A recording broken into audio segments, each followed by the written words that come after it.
tout cas, le pitch lui-même, c'est très simple. Il y a un homme qui peut avoir 25, 30, 40 ans, peu importe. Il a été presque mandaté, en fait, par des pouvoirs publics ou des instances socio-culturelles, je ne sais pas comment les appeler, pour aller faire un peu de prêchi-prêcha républicain auprès de jeunes gens et leur expliquer ce que c'est que la République, et notamment notre devise, quoi, liberté, égalité, fraternité, qui est, dira-t-il, la plus belle devise du monde, hein, dans une espèce de gloriole un peu patriote, quoi.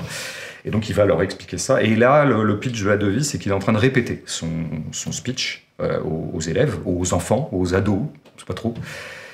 Et il est coaché par une metteur en scène, en fait, on pourrait dire, qui va peu à peu essayer de lui donner des conseils de tenue, mais aussi sur le texte, mais aussi ce qui va être l'occasion pour eux quand même de réfléchir, et voire de débattre, et voire de pas être d'accord sur quel contenu on met à la liberté, quel contenu on met à l'égalité, quel contenu à la fraternité.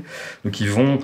Alors que lui était plutôt parti sur des bases de écouter cette devise comme elle est belle, elle va être dans une attitude que je trouve beaucoup plus républicaine au bout du compte, et beaucoup plus politiquement intéressante, qui est de comprendre ce que c'est que cette devise et d'essayer de lui donner un sens, quoi, plutôt que de la réciter bêtement comme un truc qui serait un mantra.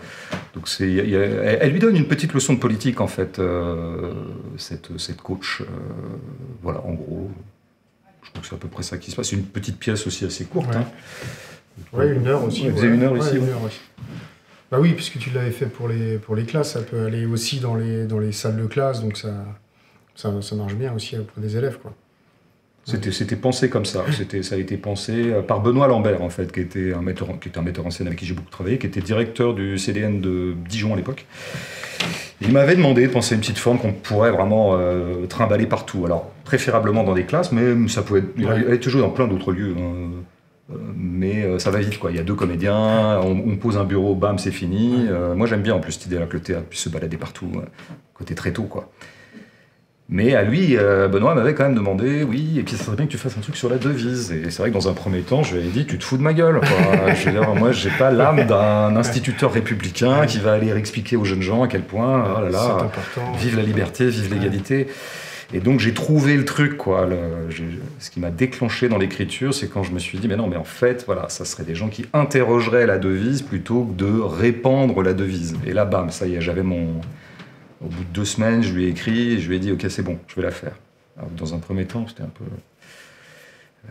Et donc, du coup, c'est vrai qu'elle a été pas mal jouée dans ce genre de contexte, quoi.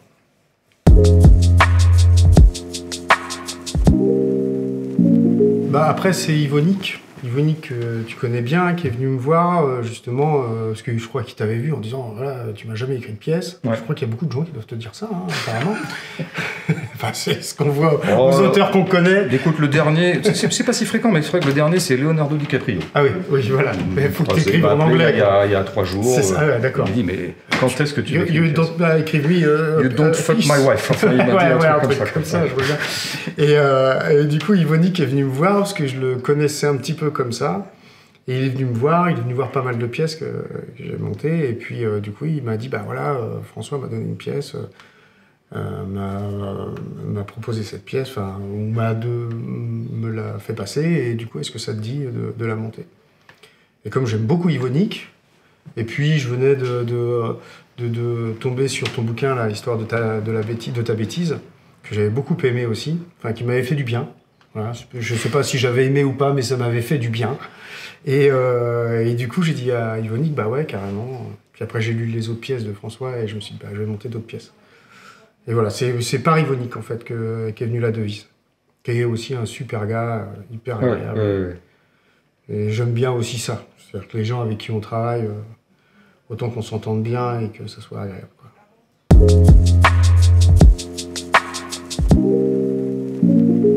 Alors moi, j'ai été un élève très soumis jusqu'à la 3e, je dirais. J'étais assez soumis comme élève jusqu'à la 3e.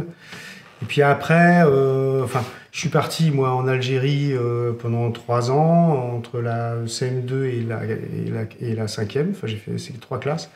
On avait un rythme tellement différent là-bas. Quand je suis rentré en France, j'ai trouvé que c'était l'usine. Et là, j'ai perdu pied. Enfin, je comprenais plus ce qui se passait. On était 35 par classe, il fallait aller vite, il fallait emmagasiner plein de trucs, on n'avait pas de temps libre.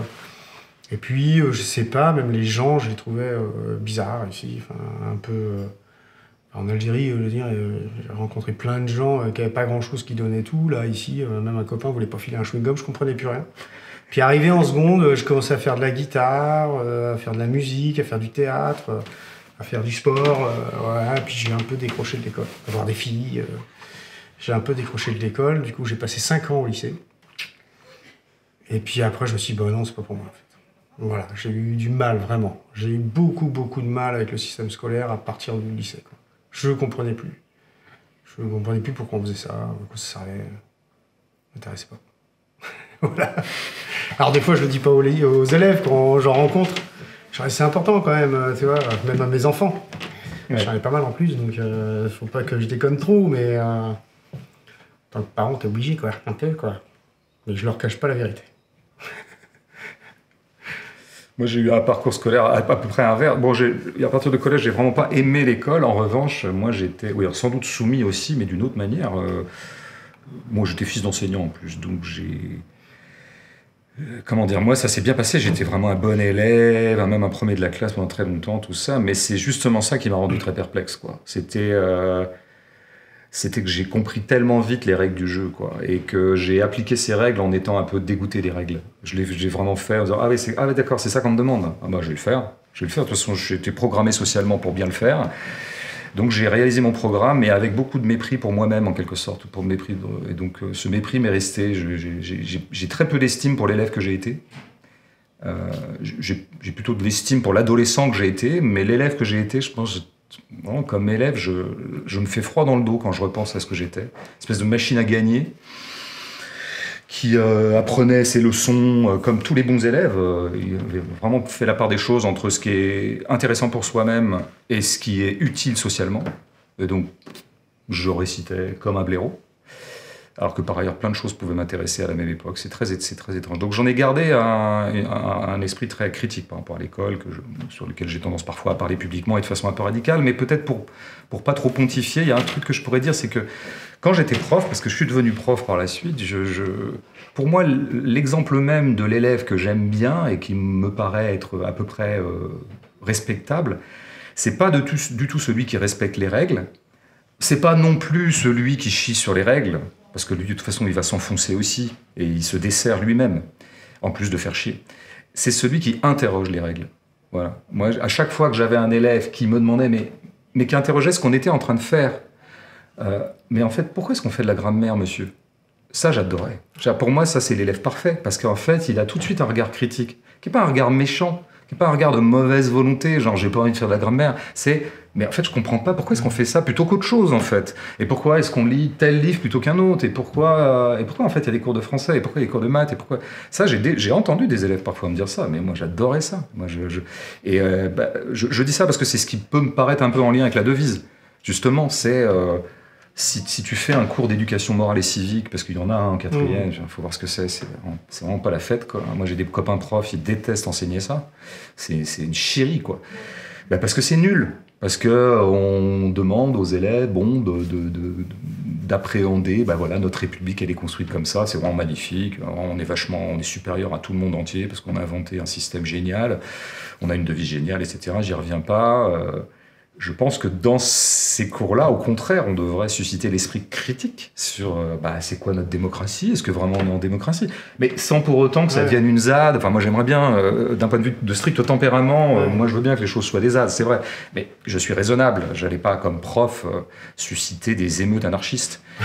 En revanche, susciter des gens qui interrogeraient, qui questionneraient, je dirais, on dit qu'on est en démocratie, mais en fait, est-ce qu'on l'est vraiment ?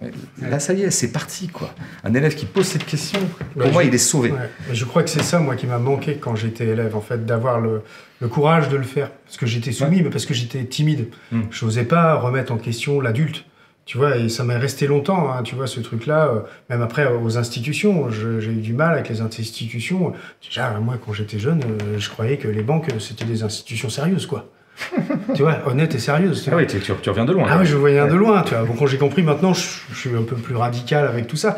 Mais c'est ce que j'essaye de dire à mes enfants aussi, de questionner ces choses-là. Et que quand les profs leur disent quelque chose, je dis pas de pas apprendre le truc, mais au moins de le questionner. Et de dire aux profs, oui, vous nous dites ça, mais il y a aussi un petit truc que j'ai lu, est-ce qu'on peut en parler au moins? Et je trouvais que peut-être qu'au lycée ou quoi, c'est justement, il n'y avait pas ce dialogue-là. Il fallait apprendre ça, et c'était comme ça, quoi. Et donc, à un moment, c'est vrai que moi, je ne comprenais pas à quoi ça servait, quoi. Je ne comprenais pas du tout. Et c'est vrai que c'est ça qui est intéressant. Et dans la devise, je crois que c'est ça que ça amène, en fait. C'est ça que ça amène aux élèves. Enfin, après, il faudrait qu'on réussisse à parler aux profs avant, peut-être discuter avec les profs en leur disant, ben voilà, l'idée, c'est d'amener à ça, pour pas que ça soit juste, je pense que les profs le font, mais d'amener à la discussion. Mais sur la devise et sur plein d'autres trucs, quoi. Ça, c'est vrai que ça... Moi, ça m'aurait peut-être sauvé, en fait, d'oser, tu vois, d'avoir le droit de le faire, enfin, de sentir que j'avais le droit de le faire. Bon, ça m'a sauvé, parce que ça va, mais... Finalement...